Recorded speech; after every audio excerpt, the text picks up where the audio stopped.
These native peoples, they've survived for millennia like this, not needing all of this stuff, not needing to consume, being fulfilled with what they have, being content. And now they're introducing, because they're always trying to expand their markets, they're introducing televisions to these places. You'll see Bedouins now with the satellite dish, and he's in there watching Behibbik Lucy or something, you know, I Love Lucy reruns. And then he's watching American culture and seeing people that have refrigerators and running water. And he's no longer content with the well that he has. You see, now he wants, if they have running water, I should have running water. And unfortunately, he doesn't realize what getting running water means. Well, first you have to have electricity. And then what happens when you need electricity? Well, you need to generate the electricity. Well, how do you generate electricity? Well, you need to make dams, right? And make mega projects. Well, those cost money, and before you know it, the country's so in debt that all those wonderful projects that they promised are no longer being done, because the people are working so hard to pay the interest on those debts that they borrowed, and because the governments have learned so well from the masters who taught them that they used all the money to build their nice palaces and have their nice Mercedes 451s or whatever. They don't even buy the ones with the numbers. They just get them handmade in Germany, right? Seriously, you don't even see Clinton driving around some of the cars you see in West Africa, you know, because of the corruption. And it wasn't always like that. They learned that. These are learned behaviors. They're learned behaviors, you see. And man is susceptible to these things, and this is why the essence of our teaching is to condemn the wrong. It's to condemn the wrong and to enjoin the right.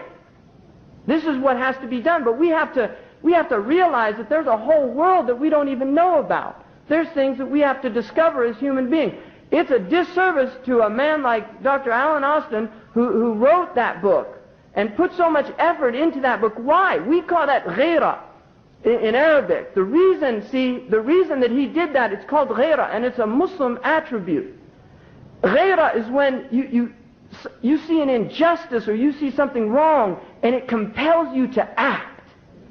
And a man who has sincerity will act to his utmost. So when he saw that Michener, who is a very quote-unquote well-respected person, he's not a real researcher, he's a novelist. But most Americans aren't real students. They read novels. So people like Michener can write a novel that's going to change the way an entire people are going to look at something. Really. And so to say that this is just fantasy. This is 1960s black radicalism, trying to say that there are Muslims in America. There's no Muslims in America. Well, here's a professor who knows there were. And so he set out to prove that within the academic tradition of the Western Hemisphere. But when he does that, what's happened? His research is ignored. And people like Michener, they're printed in Reader's Digest, which is sold at Safeway, in which millions of people are going to read that and be influenced by his thoughts. You see? So there's a reason for why these things happen. People are dumbed down.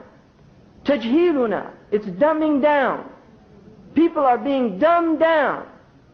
Really, they're being given fluff on television, and their minds are deteriorating. People can no longer think. They don't have the ability to think. These things are happening to us. They're happening to our children. They're happening in your houses. And we have to be people we're human beings. We have to be people like Sa'id ibn Umar, Umar bin Sa'id and Ayyub bin Sulaiman.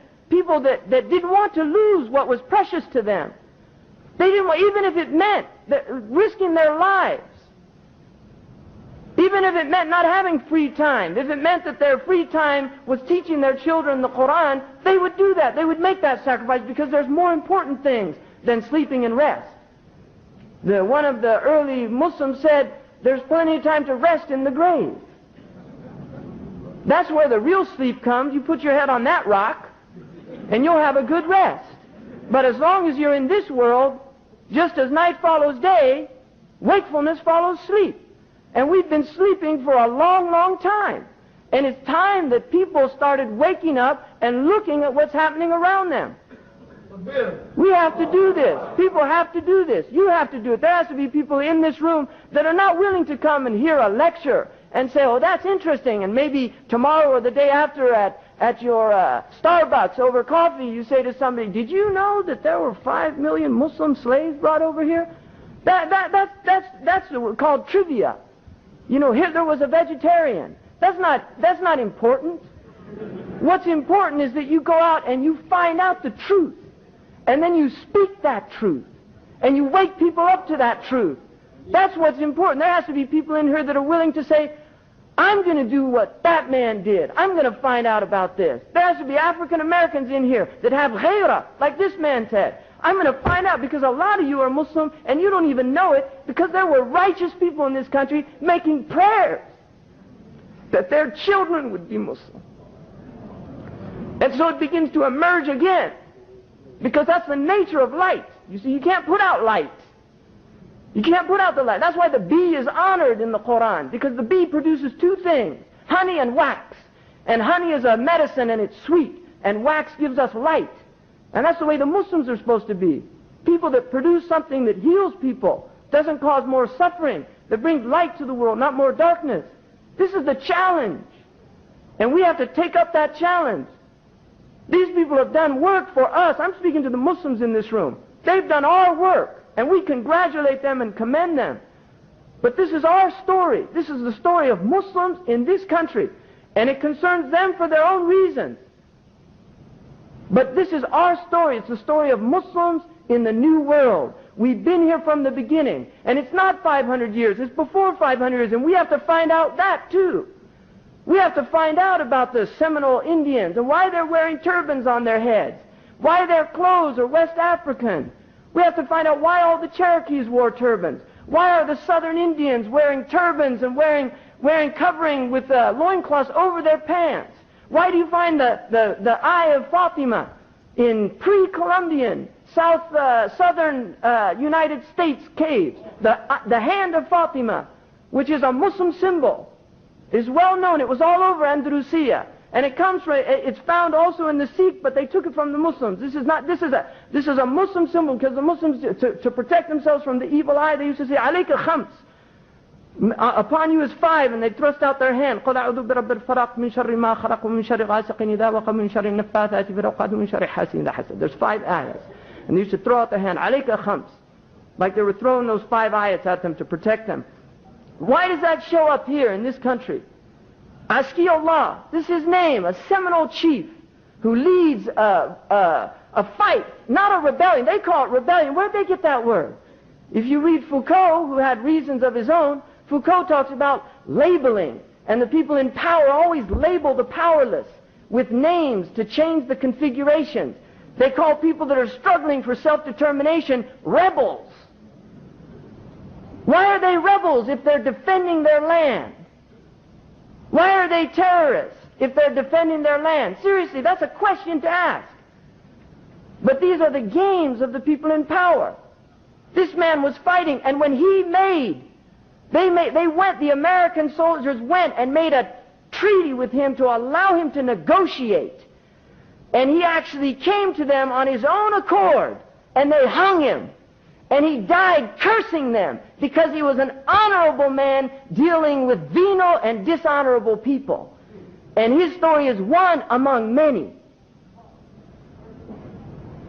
There are honorable men in this world and honorable women.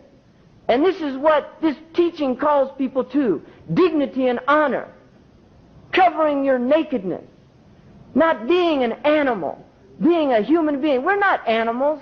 That's one of the biggest lies of the 20th century. We're not animals. Philosophers distinguish between kinds and traits, differences of degree. Human beings don't differ from animals in degree. They differ from them in kind. There's no animals driving around BMWs and Mercedes and talking on cellular telephones. There's no animals that are donkeys that are leaving behind their history, the best thoughts of their life. We're not animals. We're human beings. We're a spiritual. We have dimensions that are unfathomable. We have a soul that goes on long after our bodies. Really, the human being is something amazing. Infinite capacity to do the most extraordinary things, to think, to have consciousness, to have many awakenings, to have spiritual awakenings, to have intellectual awakenings, to have emotional awakenings, awakenings of the heart, when love emerges out of nowhere, directed at another individual. People will do extraordinary things when that occurs. Human beings are something amazing, and they're trying to tell us they're not. They're trying to tell us that we're some freak of nature, a mistake. Trying to tell us that this is all by chance, that you're all sitting here, that I can even talk, that I can articulate, that I can tell you things that I've thought of, that I've read about, that I've experienced, and you can understand them with your ears and your eyes and your consciousness. Where did we all come from? Where did the people before us come from? Where did the people that come after us come from? Where did it all begin? The roots of man run deep.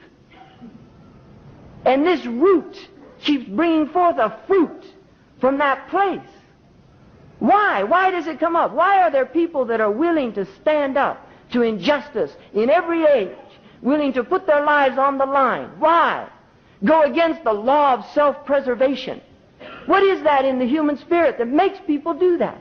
What is it in the human spirit that makes a man write over 700 pages to show people something that they're denying? What is that in the human being? It's something amazing. It's something incredible. And it should be honored. It should be elevated. We have to tell our children stories. We have to tell them great stories of great people that went before us, of who they were. People like Yarul Mahmoud. People like Sojourner Truth. Long before anybody thought of putting an unknown X on their name, Sojourner Truth gave away her slave name and called herself Truth. Because that's what she was looking for. And she was a great woman. And people should know her story. Why should they know the stories of Mickey Mantle and Frank Sinatra? People that have spent their lives amusing other people, amusing them to death. And they end up dying of things like cirrhosis because they spent their life in wantonness, drinking alcohol and fornicating. Why don't they tell us stories of people that rose above those desires, that achieved the heights of humanity? Why don't they tell us those stories? Because they don't want you to do that, because those don't sell well when you go to the liquor store. See, those don't sell well when you're trying to push tobacco, when you're trying to flood communities with crack cocaine. Those stories don't work well, because you'll actually affect people's hearts. You'll make them think that if they rose above us, then we can do it too. Because they were men and women, and we're men and women. And if they could be great, then we have that potential as well. That's what these stories are. They're stories of great people. And they're stories that should be told. They should be documented. They have to be documentaries. Really, they have films about the most asinine things, banal, with no meaning. Idiots' tales of sound and fury, not even of sound and fury. Idiots' tales signifying nothing will take out that sound and fury. Idiots' tales signifying nothing. And that's what they give people day in and day out. And we have to stand up now and start telling another story to our children, so that perhaps the generation that's going to rise up will not be a generation that sits by and watches life pass them by in front of a cathode ray screen, but actually goes out and becomes a subject of history and not an object of one, that transforms the world and is not transformed by it, that changes injustice and makes it justice. This is what the human beings can do. We've done it in the past, which proves we can do it now, and we can do it in the future. And anyone that tells you otherwise is a cynic, and cynic in Greek means dog. That's what they are. They're a dog. They're lying to you because they have reduced themselves to the level of a dog. They call, in this country, and you'll find this in these books, you see, they call these people that mixed with whites, mulattoes. Mulattoes. Everybody knows that term? Does anybody know what that means? Mulatto means a mule. You know what a mule is? Does anybody know what a mule is? It's a horse and a donkey. Now, these people are so stupid because a mulatto traditionally in this country was a child who was the offspring of a black woman and a white man.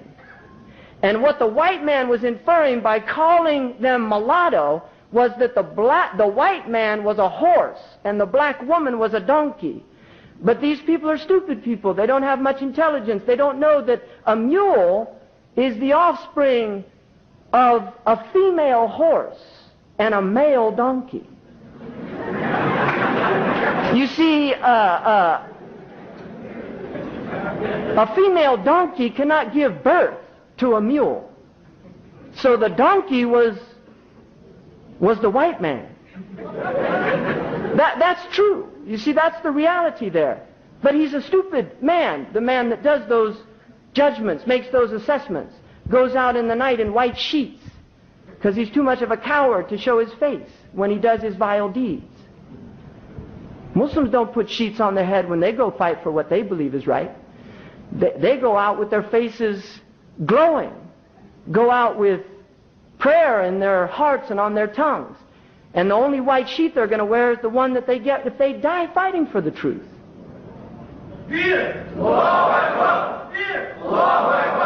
So we have to find out. There's a lot to find out. We have to stop being lazy. We have to wake up, really. There's a lot to do. We have to find out about these people.